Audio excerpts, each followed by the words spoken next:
ام الدنيا، مصر ام الدنيا، هذا اللي قهرني. تحيه لجيل الرواد اللي صنع السينما المصريه، السينما الام.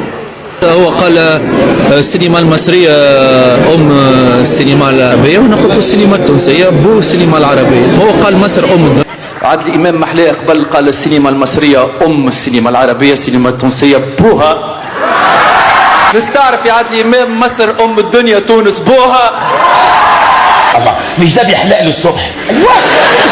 اليوم كي انا مع احترامي للفنان عادل امام جا لتونس عطينا وكرمناه وقعد يحكي نص ساعه على مصر في كرتاج. خلي قلبكم حلو كده وطاير، بطلوا حفظ على العالم عشان ربنا يهديكم. لازم قلوبكم كده تبقى حلوه ونظيفه. انتوا عشقكم بقت تقرف، انتوا فين حاجه من جيبكم. وما قالش حتى تحيه لتونس ولا تحيه للسينما التونسيه، وهبط عتباه التوانسه يصفقوا. C'est sûr avec moi et Moïse, Moïse décédé de l'Égypte. فهمتوا حاجه؟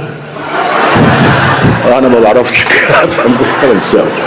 تحيه لايام قرطاج السينمائيه. راهو كلمه ما قالهاش. تحيه ليكم وتحيه للشعب التونسي الجميل المحب للثقافه والفنون.